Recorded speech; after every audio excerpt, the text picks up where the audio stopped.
Backstage at Lollapalooza, Lesley James with my favorite twins, Tegan and Sara. Hi, ladies. Oh, man, you're our favorite twins, too. We just met your sister. You did. Her name's Lisa. Do people know out there that you're also a twin? Yes, okay. identical You twins. talk about it a lot. Yeah, occasionally. Yeah. I'm 6 minutes older. 6 minutes. Tegan is 8 minutes older than me. Yeah. All right. So you guys played a big late night show last night. We did. It was You were raving last night. We played at midnight, which is about 4 hours later than we normally play, and I was actually legitimately afraid I wasn't going to be able to perform, as they say. And I was. It was great. We had a really fun time, and it actually sort of took on this sort of bleary-eyed kind of craziness, and it was really fun. And today you're playing later on this afternoon That's right. in the Windy City here at Lollapalooza. It's got to be the coldest Lollapalooza day on record. Certainly, of our 3 appearances, this will be our coldest. Yeah. But we're ready for it. As We Canadians, are ready. this is the best Lollapalooza we're ever going to have. I've been dragging around jackets this whole Oh tour, my and it's God. been too hot, so I might layer up tonight. I know. I don't think I have enough layers. I I know, you're like shivering. I want to come over and I'm so cold. Tegan and I can sit on your lap if you hey. want. Now back to the twin thing really quick. Growing up, our best friend, would Yep. describe me as Sporty Spice. Oh, and Sporty Lisa Spice. was known as Posh Spice. Interesting. Which Spice Girl would you be, Tegan? Well, I am definitely neither sporty or what's the other one? Scary. Scary. What were the other ones? Yeah. Ginger, Baby. I'll tell you what. I Jeez. had a crush on Ginger Spice. Does that count for an answer? Sarah's choosing crush on Ginger Spice. Crush I on don't know. Ginger My Spice. God, I don't. We were just at the age that we were maybe too old for Spice Girls, so I didn't ever attach. So, but I think now, in hindsight, I would say I probably like Scary Spice the most. Here's a more culturally relevant thing to compare us. Tegan had. Her bedroom was entirely covered in Nirvana posters and Kurt Cobain posters, and my room was entirely covered in Smashing Pumpkins So I'm Kurt posters. Cobain and Sarah's Billy Corgan. Yes. That's our friend sauce. That's who we are. Yeah. Those are the Spice Girls we are, is Billy and Kurt. Switching gears, let's talk about any new ink tattoos. I thought by now you'd have maybe a cat-inspired tattoo. Listen, to share. People make fun of me about how much I love my cats. I am not too proud. I would probably get a cat tattoo. I probably will get a cat tattoo at some point. I haven't would yet. get a dog tattoo. I would get one. Yeah. I have a hairless Chinese crested. I'm obsessed with it. I feel like Obsessed. dog people have allowed, it's more culturally acceptable to be a dog person. Like when you're a cat person, people are like, oh, you're fringe and weird and whatever. But I just read a statistic that more people own cats in America than dogs. Do you have one cat? I have 2 cats. You have 2 cats. Yeah. Tegan, you have no cats? I don't. She's Oh. an aunt. She's an aunt. You Yeah. know. So you've really taken over the Tegan and Sara Instagram account. She It's sure all has. Sara. We looked at the analytics. We saw how popular they were. We're just exploiting them. They don't have a say in it. Do you have a cat cam? I on your don't phone? know. My girlfriend won't let me get one. She says I've already lost my mind. She will not let me get one of those cams because I would just sit there and watch it all day. I was close. I'm boarding my dogs right now, and I was yeah. I was close to putting them in the suite Oh, villa yeah. because then it comes with a dog cam. Yeah. Oh my God. All right, let's talk about music. No. Great. 8 albums in, 20 plus years into your career. You ladies are constantly evolving as artists. Where do you see yourselves going next? Well, I think what's really exciting about our band is that we never really plan where we're going to go. Like once the songs start getting written, they usually dictate the direction that we move forward with. So I think right now we're really excited because we're wrapping up Love You to Death, which is our 8th record. We're going out to celebrate the 10th anniversary of the con. We've got a tour and a covers record.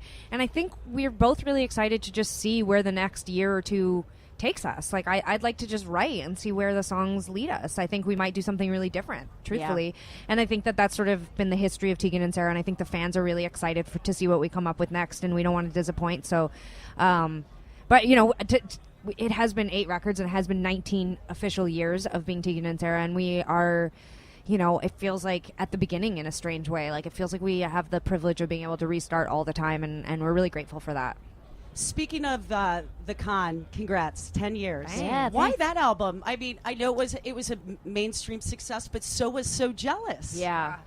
I think So Jealous was a bit of a breakthrough in terms of media, and we got a lot of love from radio. So it was sort of setting us up for the con. I think those records worked in tandem. If So Jealous hadn't happened, if Walking with a Ghost hadn't had such a big presence on radio, we wouldn't have been I guess like set up as much as we were to release the con and have it be so beloved by people. And I think at the time we didn't know it was so beloved. We just knew people were stoked, and we were stoked too. And now to look back at 10 years of our career, I can see how that record has sort of been like a bit of a tent pole for us. Like, it's what a lot of our fans love. They cherish those songs. They get the biggest response when we play them in our live show. So for us to go and do an actual tour where we can to finish, I don't know if we could do that with all of our albums, but we definitely feel confident we can do that with the con. Can you talk more about the covers album? Yes. You know, all we can really tell you, I mean, we can't announce any artists. We're really close. I'd say within the next 2 weeks we will announce. We're waiting on artwork, and we wanted to get all 14 artists to submit their song, and we're waiting on one more artist. So once that artist has delivered their song, which we've been promised it'll come in beginning of next week, then we can move forward. We're very, very excited about the artist, though. I think Really our fans excited. are going to be really thrilled, but I also think that this is going to bring a lot of new people into this con era, because a lot of the artists are really diverse. Some are really young, some are established, and people are going to know who they are and be really excited, and it's pretty diverse. We touch a lot of genres, and I was not disappointed by one of the covers. They're It's all awesome. really different, and it's a real journey. I think it runs parallel with our original record in a really that record was such a story, and these covers in itself tell a story. It almost feels like Broadway, but not.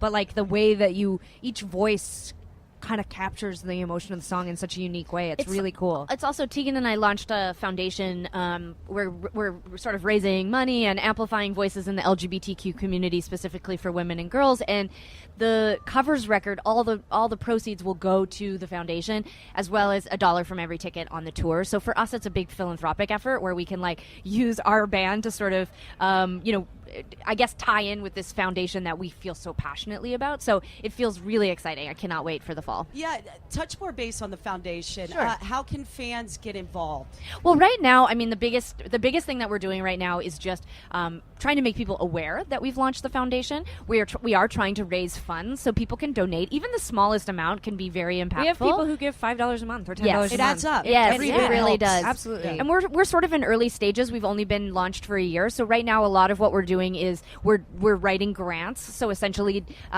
giving money to organizations that we feel represent the sort of pillars and goals of the foundation. So they work in social justice, they work with queer people, they work with women, whatever it happens to be. And then we long term have goals about starting our own programs to sort of fill gaps where we're not seeing, specific politics or leadership or healthcare, certain areas where we've seen a lack of funding or a lack of amplification. We have programs that we're targeting that we will eventually raise funds and support from the foundation. Like last month, we, with $15,000, reached 5,000 students in 25 schools across the country to get them LGBTQ curriculum. So, that would be an example of like, it's not through one organization. We use Donors Choose to raise the funds, but these teachers submit, and say they want to have more diversity in LGBTQ curriculum, and we were able to raise $15,000 really quickly. So, like Sarah said, it's amplifying messages that are important, and supporting organizations that have the mission that we do, and really, it's just a kind of giving back to the community that's been so supportive to us. Yeah. And we just learned this stat the other day, but $160 million, that's how much is raised for LGBTQ organizations a year, which is not that much. And only about 4 million of that is going to go to lesbian and queer women. So it's very small. It's a very small percentage, and our hope is just to help move some more wealth into that area, redistribute some of our own funds that but we like get. Post-election, wouldn't you? I think most people would agree. We're all amped, right? We all want to get involved, and there's some really easy ways to do that. Volunteering, being visible, giving money to organizations. There's great organizations, Estrella Foundation, we've got a ton of money going to ACLU right now because, there's so many fights that are happening in this country, and it's really important. Planned Parenthood, I mean, these are really great things, and a lot of people are giving. But for some reason, a lot of women aren't, and a lot of women in our age group aren't, and a lot of lesbians aren't. So we're really trying to help engage those people to get them involved. How can fan supporters, where can they check this out? Yes, Tegan and Sara Foundation.org. .org. Yep. Okay, great. Finally, what song on the con still holds a special place in your heart? It's really odd because so many of the songs from the con that we play, I mean, I love them, but we've been playing them for so many years that in some weird way I feel a bit numb to them. But some of the songs we've never played that we're now learning for the con tour, it's like opening a wound back up. I haven't Yeah. thought about them in a long time. A song like Floor Plan, I mean, we haven't really played that probably since 10 years ago, literally. I always tell And- people when they want to check out that record and they haven't heard anything but the 4 big songs off of it, I say listen to Floor Plan, Relief Next to Me, Are You 10 Years Ago, I love and Are Soil You 10 Years Soil. Ago. Yeah, I think that those songs, like 2 of Sarah's and 2 of mine, are the like more deep cuts from the record, but I actually think they kind of are the essence of that record, you know, in terms Yeah. of the story that we were trying to tell. The instrumentation and the arrangements are a little nuanced and more challenging too, and I think that they didn't necessarily stand out as the pop songs on the record, but it's been actually very interesting with the covers project because a lot of the artists who covered those more like deep cut songs were more mainstream, and so they've given these songs like a little bit. I think they're gonna. It's awesome. I think they're gonna actually. They're gonna be the favorites, for I sure. feel like they're gonna become bigger songs for the fan base once they hear other people's versions of them because I think maybe they're a little more clear. Anyways, it's just really cool. TeganandSara.com for Con Tour Day. It's ladies, keep doing what you're doing. Thank you you. so much. Thanks so much.